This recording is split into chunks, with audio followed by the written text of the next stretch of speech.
Ford HED 3-speed manual transmission. It's out of a 1964 Ford Falcon, and I'm going to attempt to rebuild this thing.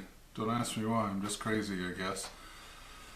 But anyway, a little bit of background here. What I'm up to is a automatic to manual conversion for this 1962 Comet sitting over here. So I've got this thing apart in the garage, headed up on a rotisserie, and giving it the works. So I figured while I'm at it, since I rebuilt the engine, I should do the transmission. So here is the Comet the day I bought it and picked it up, and then I brought it home and cleaned it up a little bit, drove it for a couple of weeks, drove it a few times, and one of the first things I noticed is automatic transmission. I just don't care much for automatic transmissions. I wanted a manual. So I tore into the to the restoration, flipped it over, and that's another video, by the way.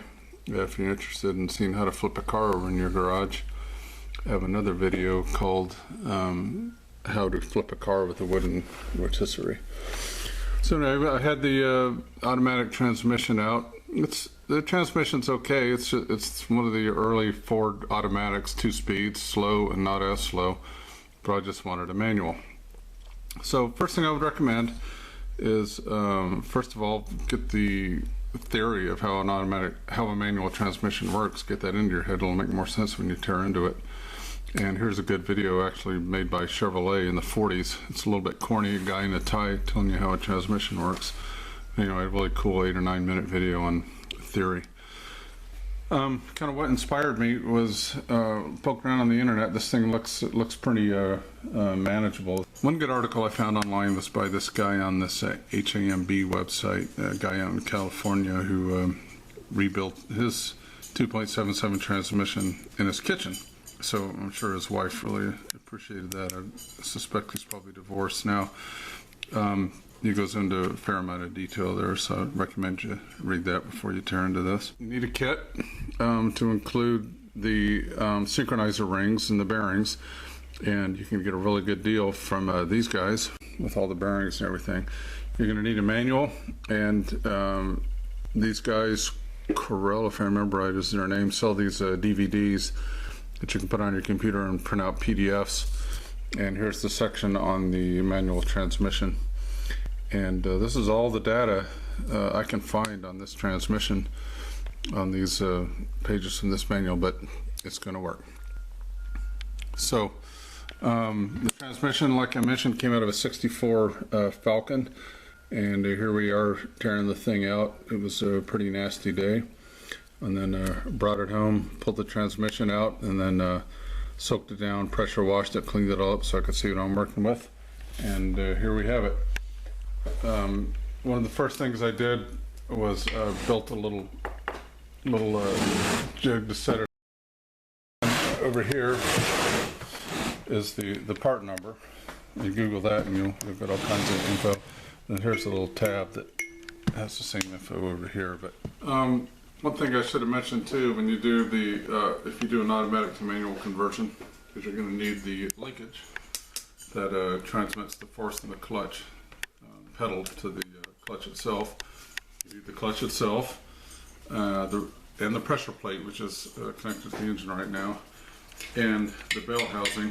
I haven't cleaned up any of this stuff yet, so I need to get this stuff into the bead blaster and clean it all up and powder coat stuff like this and everything. But anyway, also the clutch pedal. This bracket is the same for these series of Ford cars. The difference is the additional clutch pedal. Alright, I'm going to pull this output shaft housing off. One thing you have to be careful about is if you pull the housing, if you just grab it and pull it, you'll also pull the shaft itself out, which has to come out eventually, but you don't want to come out right now because it has needle bearings inside there. If you just grab it, all the needle bearings will fall down into the case, and it could be a little bit of a mess. They'll have to be replaced. They're part of the kit, but for right now I just don't want those bearings flopping around, so I'm going to give this a little bit of a tap here. Put this in.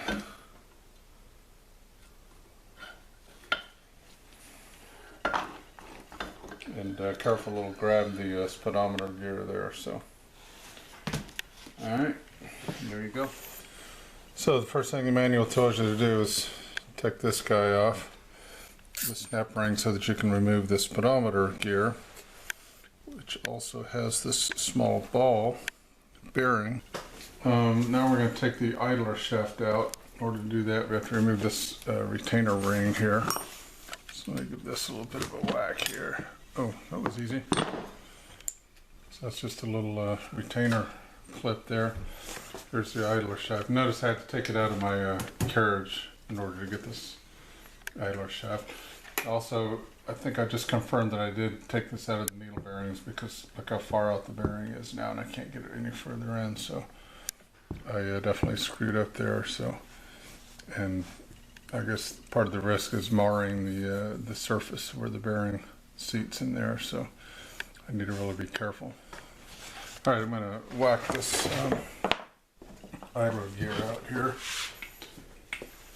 Like lots of things in these Ford manuals, it calls for a special tool number, but I've got a BFH tool here, which I think will work. So theoretically, this guy should start coming out.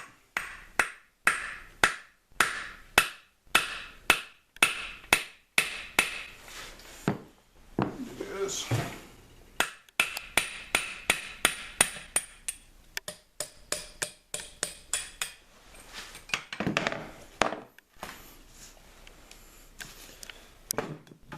Go. Here's your idler shaft. Looks like it's in pretty good condition. So I believe now the idler gear is just floating down in the sump. Yeah, it is. I can move it with my fingers. So a little bit careful with this thing. So I think I'll put it back on the carriage now. Input shaft removal. Got the mounting housing here. That baby out. So snap ring here, retaining that bearing in there. I'll pull that out. The input shaft came right out. I ended up not having to take that retainer ring off. And there's the offending roller bearings inside the synchronizer gear right in here. And I heard a little ka-dunk, so I believe I lost one of those off into the bottom. So theoretically, the synchronizer gear should come out.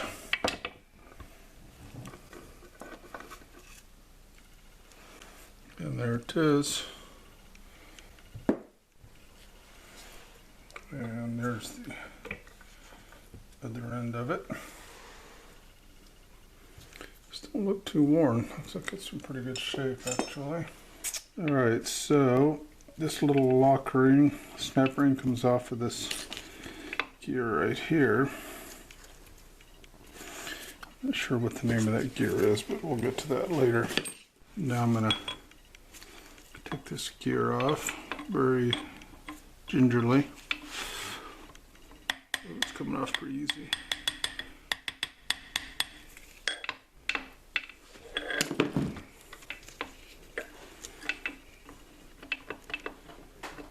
Hanging up on something. There she goes.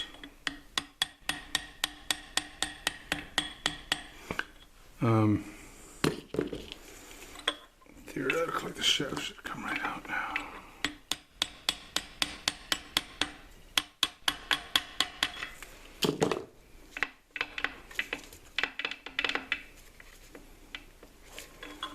So it's hanging it up.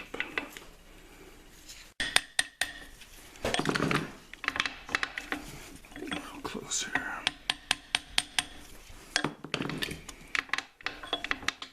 Hate to clunk it around like that, but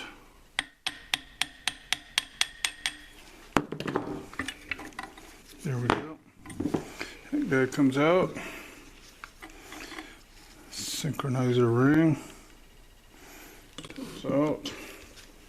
So that one retainer ring apparently holds all the stuff on there. So now that I got that gear out, this one will come out.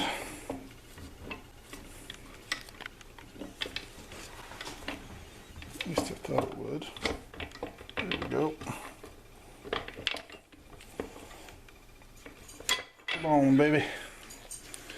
There we go. Not sure what gear that is. I'm going to have to research that.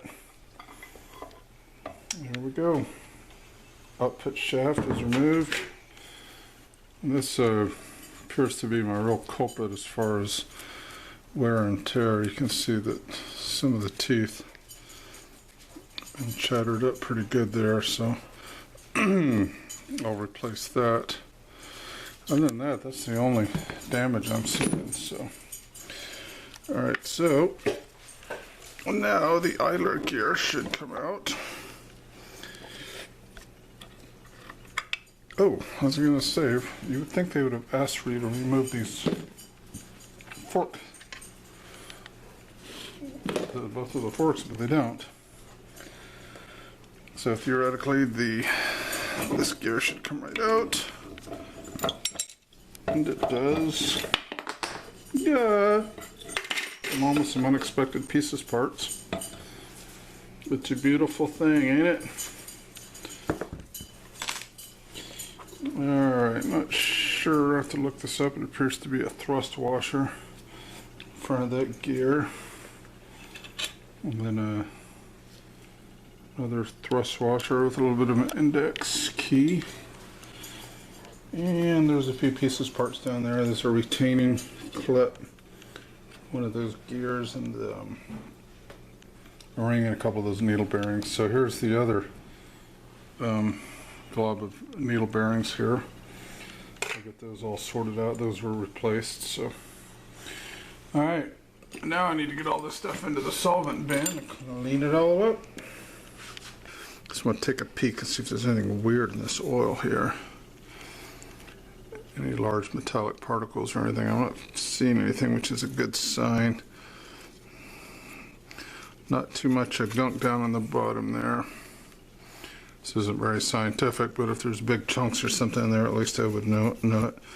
If this were an airplane, you would send the oil down and have it spectroanalyzed and burned to identify exactly what the material it is and trace it down to the actual bearing. This drain plug actually has a magnetic north and a south. I don't know if you can see it down in there, but when you drain the oil, you can take a peek and see if there's any big chunks.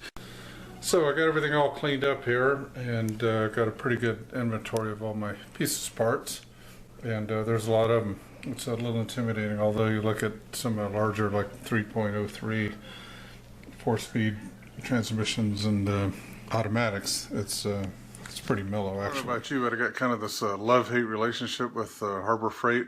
Love their prices, but I hate the quality of some of their stuff. But you can get some pretty good deals, and if you don't use stuff all that frequently, they seem to do the trick. So I found this hydraulic press for 135 bucks, 12-ton, little bottleneck jack on there, so that I can get this bearing off the shaft here.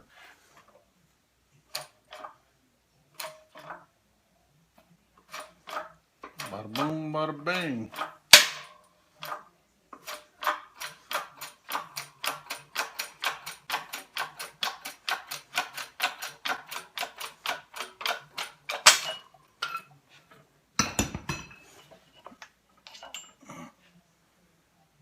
Voila. Now for the output shaft.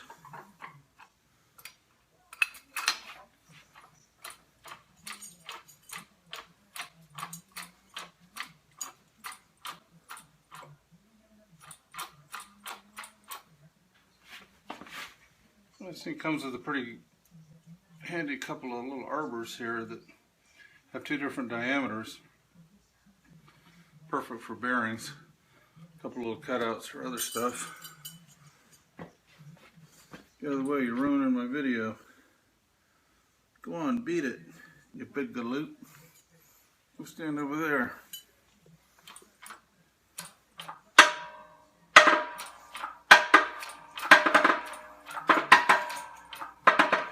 And there she goes.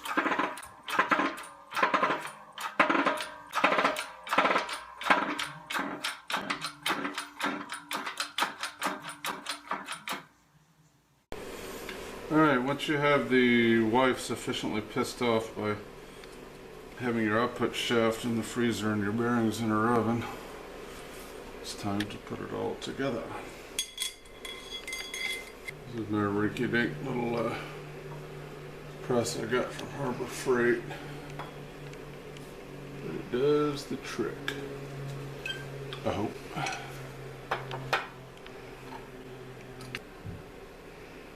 Bada boom, bada bang. And bada thing, chicken wing. That